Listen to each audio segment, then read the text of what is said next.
ناظرین اس وقت صورتحال یہ ہے کہ ایک طرف یہ ڈسکشن جو ہے وہ بہت بڑے لیول کے پر ہو رہی ہے کہ عربز اور OIC جو ممالک ہیں ان کی فوجیں غزہ کے اندر جو ہے وہ بھیجی جائیں اور UN مینڈیٹ کے ساتھ بھیجی جائیں۔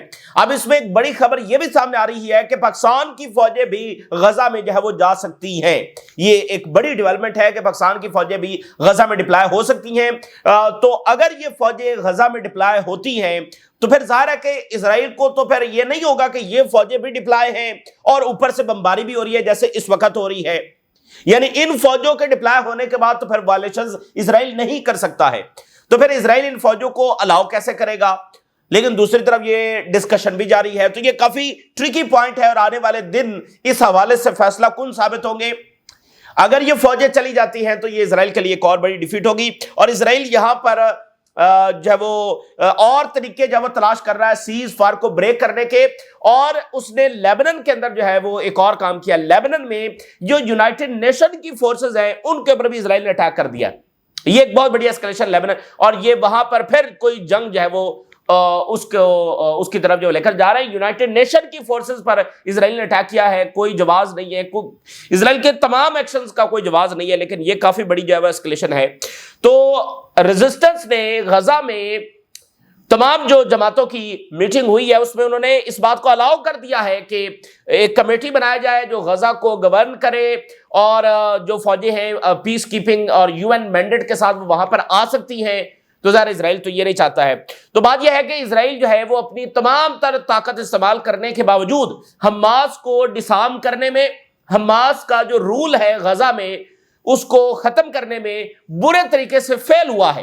تو اب وہ اس چیز کو اچیو کرنا چاہتا ہے by different tools, by different means, اور سیز فائر کے معاہدے کو ایکسپلائٹ کر کے یہ ہوگا نہیں، حماس کو ڈسارم یہ نہیں کر سکیں گے۔ دیکھیے حماس جو ہے وہ اب صرف فلسطینیوں کی نہیں بلکہ پورے پلانٹ کی سب سے بڑی ریزسٹنس جماعت بن کر سامنے آئی ہے۔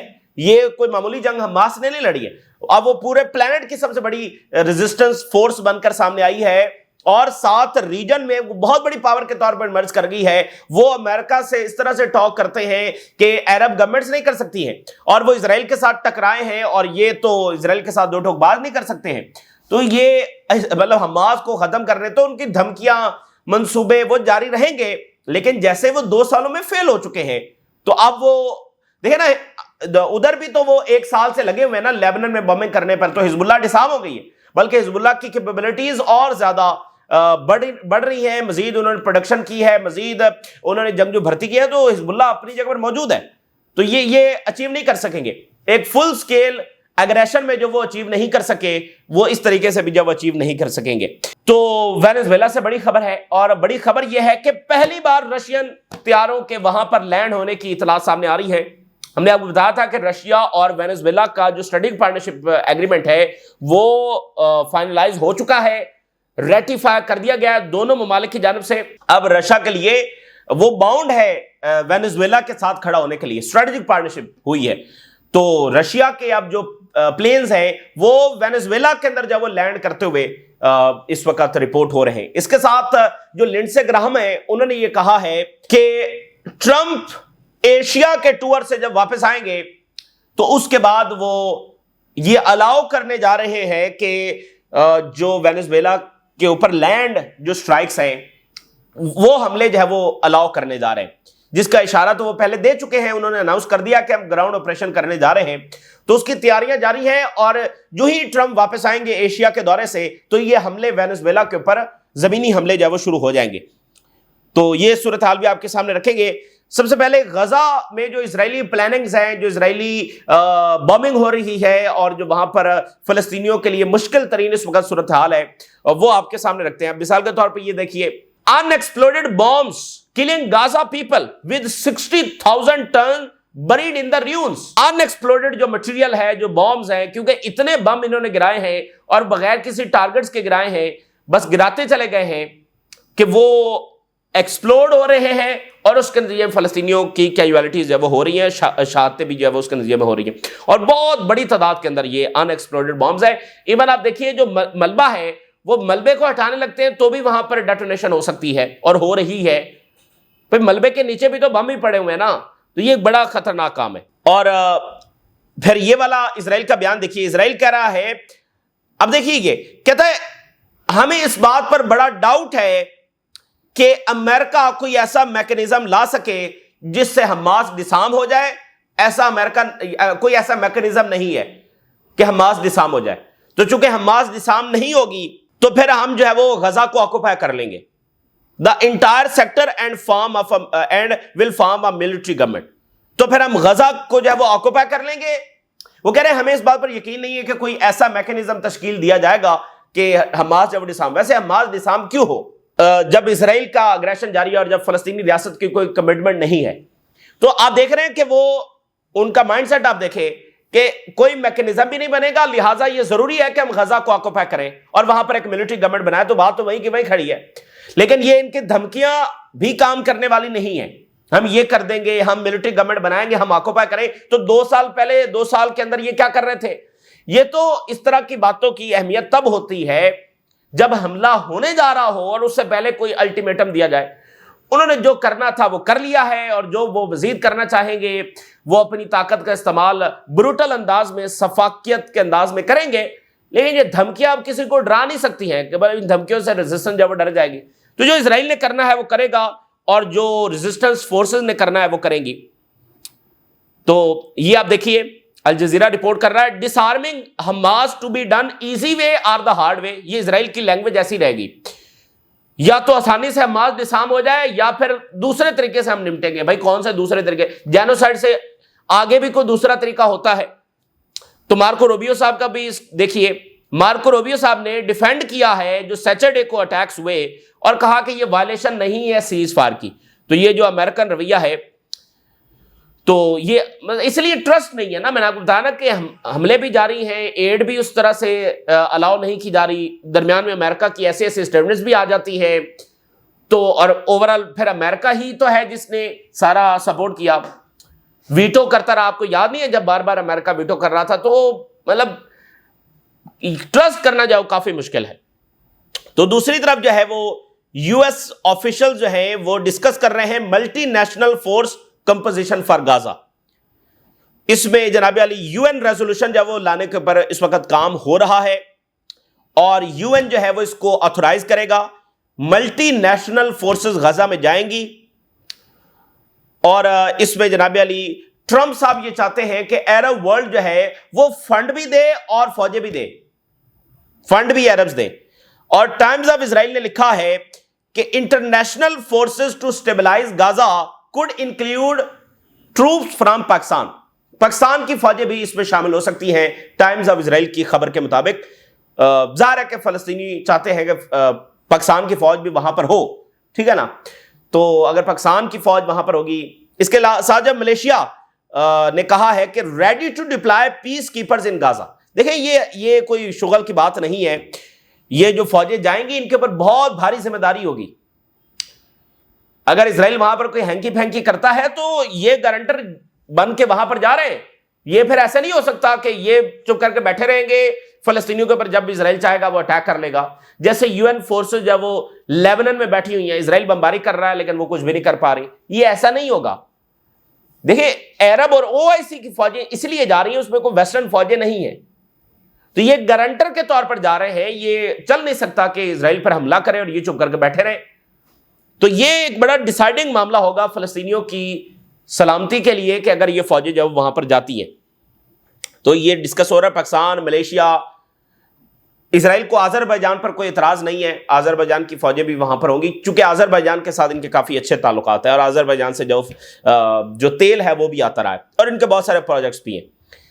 اسی درمیان ایک اور ڈیبیٹ جب وہ میڈیا پر جاری ہے اور اسرائیل میں جاری ہے، یعنی اسرائیل کا media, American media, European media وہ اس کو چلا رہا ہے کہ امریکنز جو ہیں وہ ڈکٹیٹ کر رہے ہیں، کنٹرول کر رہے ہیں اسرائیلی ڈیسیجنز کو. جیسا کہ آپ دیکھیے اسرائیلی چینل 12 لکھ رہا ہے امریکن ملٹری بیس جو ہے وہ اسٹیبلش کی گئی ہے to provide instructions to the Israeli army. Netanyahu instruction نہیں دے گا بلکہ امریکنز جو ہے وہ دیں گے. تو میں کو ویسے اس بات سے کوئی زیادہ دلچسپی نہیں ہے، کوئی یہ میرا نہیں خیال، اس کو بتایا تو بہت بڑے انداز میں جا رہا ہے لیکن میرا نہیں خیال یہ کوئی ایسا امپورٹنٹ کوئی ایسی چیز ہے جس سے کوئی فرق پڑنے والا ہے کہ اب امریکن جو ڈکٹیٹ کر رہے ہیں. یہ صرف ایک میڈیا گیم ہے جیسے پہلے جاری تھی, لیکن اب یہ ذرا مختلف نوعیت کی ہے. یعنی 2 سال امریکہ بار بار ویٹو کرتا رہا, اب وہ یہ دکھانے کی کوشش کر رہے ہیں کہ ہم اسرائیلیوں کو جب کنٹرول کر رہے ہیں. اور بھائی امریکنز کے بغیر اسرائیل ہے کیا؟ اگر امریکن سپورٹ کرنا چھوڑ دیں تو اسرائیل تو ویسے ہی کولیپس ہو جائے. اور ایک پراکسی سٹیٹ ہے امریکنز کی, ویسٹرنز کی, ٹھیک ہے نا. تو اس میں کیا نئی بات اس میں کیا ہے؟ مطلب امریکنز ہی تو بتاتے ہیں اسرائیل کو کہ کیا کرنا ہے یا کیا نہیں کرنا ہے, تو اس میں نئی بات کیا ہے؟ تبدیلی یا فرق تو وہاں پر آئے گا جب امریکنز نے اسرائیل کو لگام اس انداز میں ڈالنا شروع کر دی ہے کہ اب انہوں نے فیصلہ کر لیا کہ ہم نے فلسطینیوں کو ٹھیک ہے رائٹس دینے ہیں. جب ان کا یہ مائنڈ سیٹ نہیں ہے تو پھر وہ کنٹرول کرتے ہیں یا اسرائیل ان کو کنٹرول کرتا ہے, اس سے کوئی فرق نہیں پڑتا ہے. تو بنیادی چیز وہی کی وہی ہے کہ وہ فلسطینیوں کو ریکگنائز نہیں کرتے ہیں اونر آف دا لینڈ. تو بنیادی مسئلہ یہ ہے, یا تو امریکنز اب یہ انہوں نے فیصلہ کر لیا ہونا کہ ہم نے اسرائیل کو لگام ڈالنی ہے, تو وہ تو نہیں ہوا, نہ ان کا کوئی ایسا مائنڈ نظر آ رہا ہے. تو یہ ایک میڈیا گیم کے لیے اچھا ہے. امریکہ بھی ذرا یہ دکھانے کی کوشش کر رہا ہے عربز کو کہ دیکھو ہم نے کیسے جھگڑا ہوا ہے اسرائیل کو. تو یہ میرا خیال ہے یہ صرف ایک ڈسیپشن ہے, ذرا نئی پیکنگ کے ساتھ یہ ڈسیپشن ہے. اب ذرا دیکھیے لیبنان میں کیا ہوا ہے. اسرائیلی ڈرون اور اسرائیلی ٹینکس نے یونائٹڈ نیشن کی جو فورسز ہیں لیبنان میں ان کے اوپر اٹیک کیا. اب یہاں پر بھی یو این کی فورسز میں بھی کوئی حزب اللہ یا حماس بیٹھی ہوئی تھی, اس لیے انہوں نے وہاں پر اٹیک کیا. اب ذرا ان کے ڈرونز نے بھی, ڈرون آ رہے ہیں پیچھے سے, پورا جو ہے وہ کمانڈ سینٹر ہے دیکھ رہا ہے, آپریٹ کر رہا ہے, لیکن انہیں یو این فورسز میں فرق ہی نہیں پتا چلا اور انہوں نے وہاں پر, اور پھر ٹینکس نے بھی اٹیک کیا ہے. تو یو این فورسز نے یہ آفیشیل سٹیٹمنٹ بھی جاری کی ہے اور انہوں نے سارے واقعے کی ڈیٹیل بتائی ہے. اب ان فورسز میں یورپین فورسز شامل ہیں, ویسٹرن فورسز جب وہ شامل ہیں. تو اس سے آپ دیکھ سکتے ہیں کہ اسرائیل کا رویہ کیا ہے, اسرائیل کا بیہیویئر کیا ہے. وہ کوئی امن کی اور ڈائیلاگ کی جو ہے وہ پیس کی جو ہے وہ لینگویج نہیں سمجھتا ہے. تو یہ ریجن کنٹریز کو یہ سمجھنا چاہیے. ایک بڑی امپورٹنٹ کال ہوئی ہے, ترکی کے جو فارن منسٹر ہیں انہوں نے عراق میں فون لگایا ہے, اور کس کو لگایا ہے؟ جو پی ایم ایف ہے, پاپولر موبلائزیشن فورس, جس کو اسرائیل اور امریکہ چاہتے ہیں کہ وہ ڈسارم ہو جائے, اور وہ سمجھتے ہیں کہ یہ جب ایران کے ساتھ جنگ ہوگی تو یہ پی ایم ایف جو ہے وہ ایران کے ساتھ مل کر لڑے گی اسرائیل کے خلاف. تو اس پی ایم ایف کے ساتھ, اس کے کمانڈر کے ساتھ جو ہے وہ ترکی کے فارن منسٹر کی بات ہوئی ہے. کیا بات ہوئی ہے کچھ کہہ نہیں سکتے.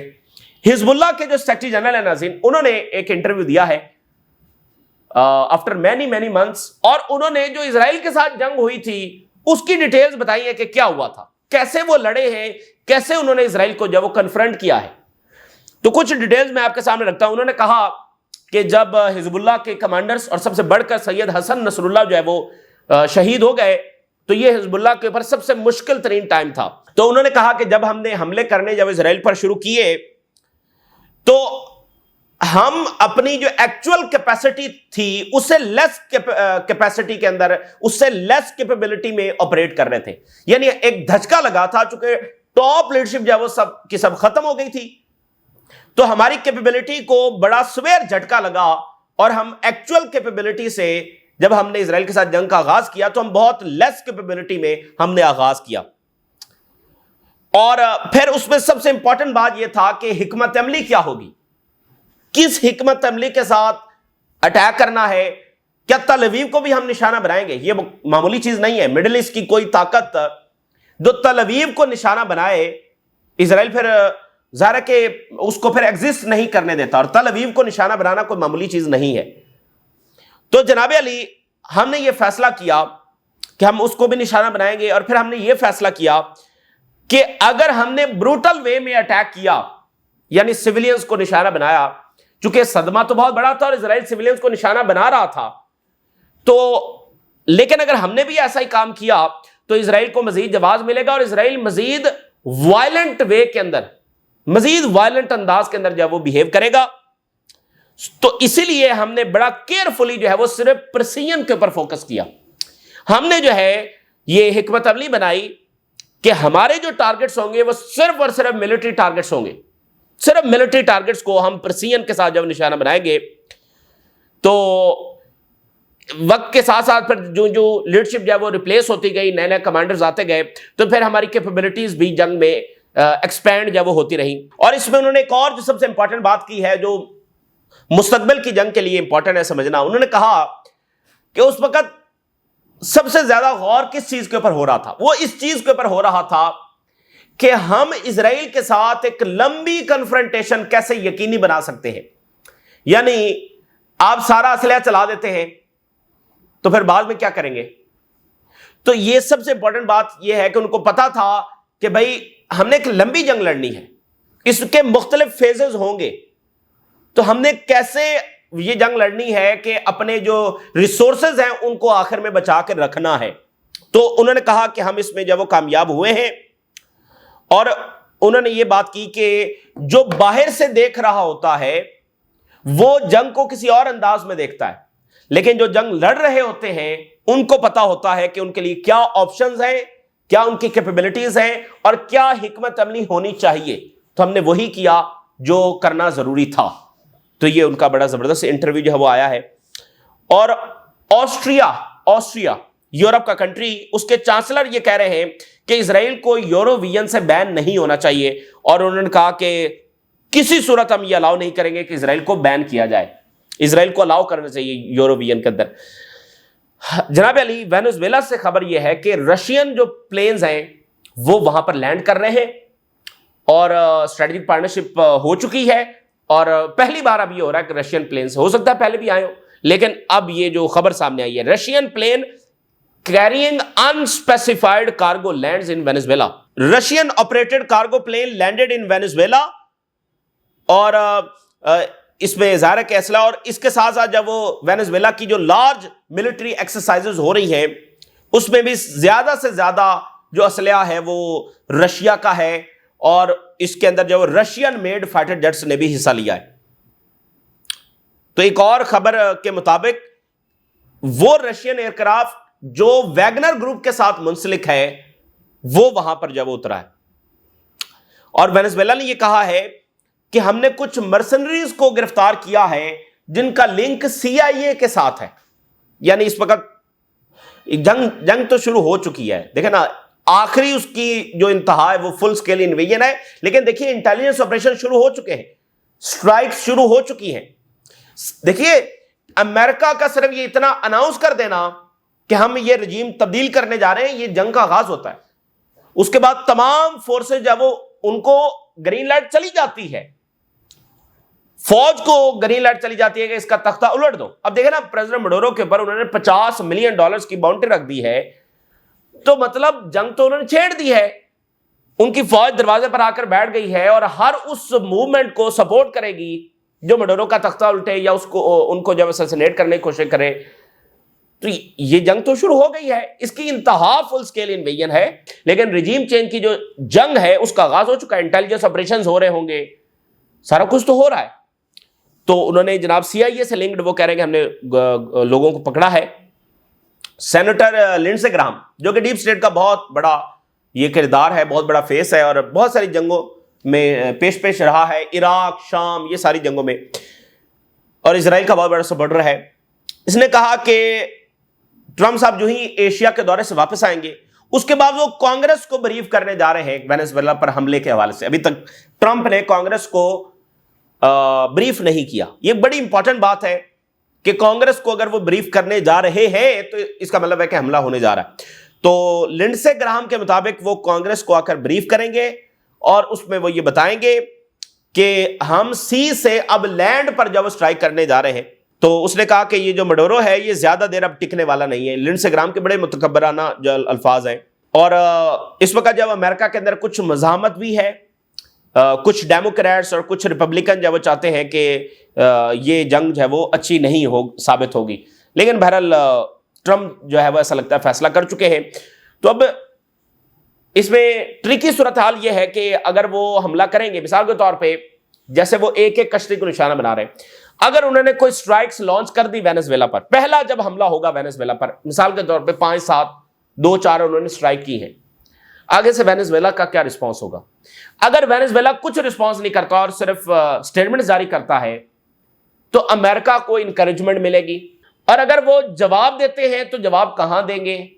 اور جواب دیں گے تو پھر امریکہ کہے گا کہ دیکھیں انہوں نے ہمارے پر حملہ کر دیا. تو یہ بڑی ہی ایسی صورتحال ہے کہ جس میں بس آتش فشاں ایک مس کیلکولیشن سے جو وہ پھٹ سکتا ہے. تو یہاں رشیا ایک اور ملک کے ساتھ اس نے اسٹریٹجک پارٹنرشپ کو آگے بڑھایا ہے.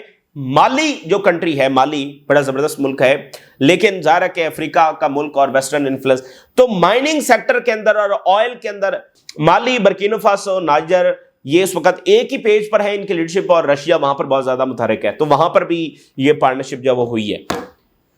تو یہ اس وقت کی تازہ ترین صورتحال ہے جو آپ کے ساتھ شیئر کی. آپ نے رہا ضرور آگاہ کریں. اجازت دیجیے. اللہ حافظ.